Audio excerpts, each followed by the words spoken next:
Welcome back, everybody. There's nothing worse than, that little tickle you feel in your throat when you just know you're about to get sick. Well, our guest today says you can actually keep that from ever happening again. It sounds kind of hard to believe. Dr. Raymond Francis joins us live now from Fort Lauderdale, Florida. Hi there, doctor. Hey, how are you? Good, good. I'm so glad we could make this work out. So you have this book that's called Never Be Sick Again, and that sounds amazing, but it's hard to believe. Well, it may be hard to believe because we don't experience that, but it's true. And the thing is this, here's what people need to know.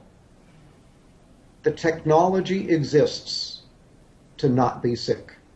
The information we already have is sufficient to prevent and reverse this epidemic of chronic disease that we have in America. And as you pointed out, you don't even have to have a cold. And I can tell you that I have had, in the past 26 years, I've had one cold, and I have a very good excuse for that one cold. So I'm 75 years old. I am in perfect health. I don't take any medications whatsoever. I have boundless energy. I have a clear mind. I don't have an ache or a pain in my body. I'm living proof that you can be healthy and you don't need to be sick. Now, I think I've kind of started to take it for granted that I'm going to get one cold every year, and I plan ahead for that, and I think a lot of people live like that. I can't imagine a life where you never even get a cold. So what are you doing? Well, I have to tell you, at age 48, I almost died. My death was a medical certainty, and I had to use my own knowledge of biochemistry to save my life and then to restore my health. And that's what got me interested. Almost dying really caught my interest. What I do, I changed my diet. I changed my lifestyle. I've learned how to eat good food. I take very high quality supplements. In fact, I now make my own supplements and sell them, very, very high quality.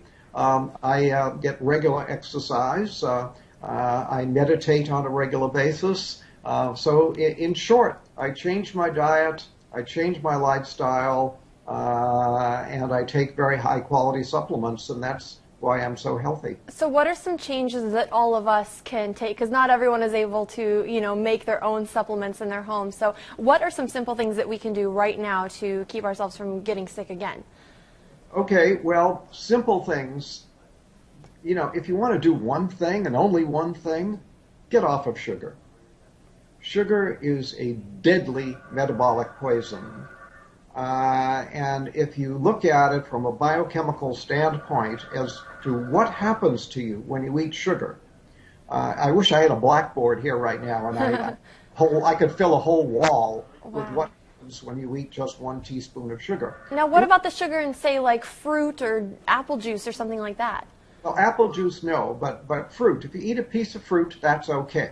Okay. A fruit juice is not okay because you get too much bioavailable sugar and you get a sugar spike in your blood. But when you get a sugar, you can eat 1 teaspoon of sugar. Within 2 hours, your immunity will be reduced by 50%. And then people say, oh, I caught a cold. No, you didn't.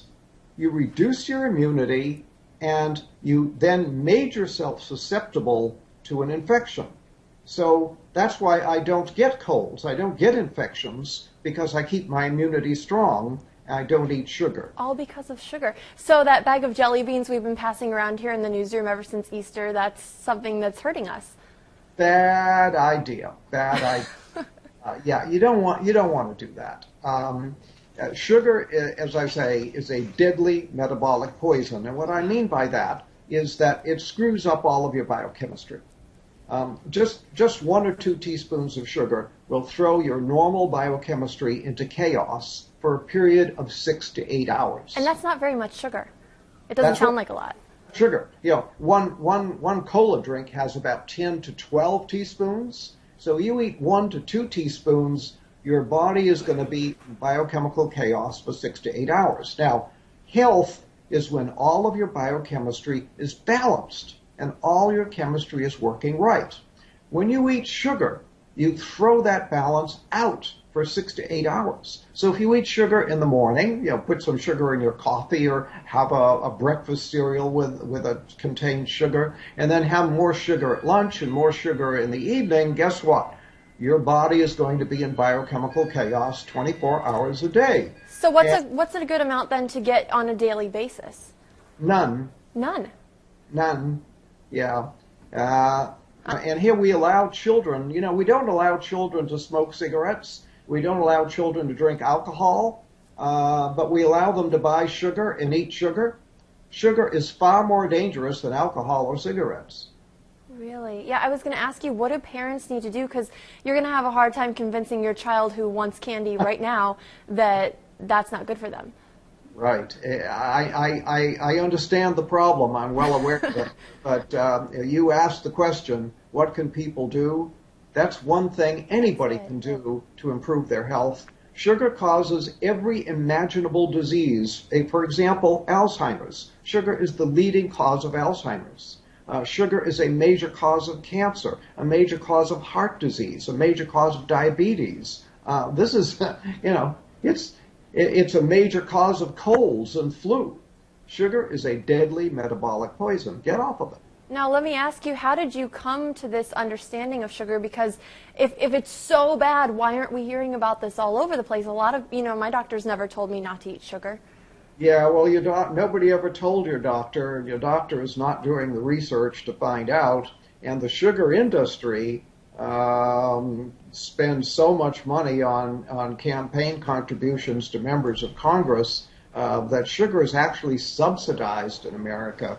It should be outlawed, and it's subsidized. Wow, and it's hard to convince people not to eat it because it tastes so good. That's why we all love it, Now, it does taste good. I want to ask you, how does this all apply to allergies? I'm actually fighting some allergies right now. I don't know if you can tell, but I feel a little bit sick on a daily basis, and it's because of allergies, not a cold. Can you affect allergies this way as well? Absolutely. Sugar screws up all of your biochemistry. Health is when all of your biochemistry is running smoothly. When you screw it up, you're going to get diseased, and allergies are just one manifestation of disease. So, yes, you can even help allergies by getting off of sugar. What are some of the misconceptions you think then that people have about health and about staying healthy? Because a lot of people feel like I'm working out, I'm counting calories, I'm going to be fine. And it sounds like there's more to it than that. There's a lot more to it than that. And that's why I wrote my book, Never Be Sick Again. And really, everybody should read Never Be Sick Again because it tells you all this stuff. And it tells you how to stay well. It tells you how I got sick and how I got well and how you stay well. But basically, it's all comes down to the cells. We're all made of these little little microscopic units of life called cells. And we started life as one cell in our mother. The average person is now somewhere around 75 trillion cells. 75 trillion, that's a lot. But it all comes down to if every cell is working the way it's supposed to, you can't be sick. Gotcha. The only way to be sick is when a large number of cells malfunction. So your job is to keep all your cells functioning properly. Well, how do you do that? Very simple. You give the cells all the nutrition they need on a daily basis, and they have a grocery list of what they need. So give them what they need on a daily basis, and keep them free of toxins that can interfere with the normal function of the cell, and then the cells will function normally, and then you can't be sick. So you see, you can live a disease-free life simply by keeping your cells functioning normally.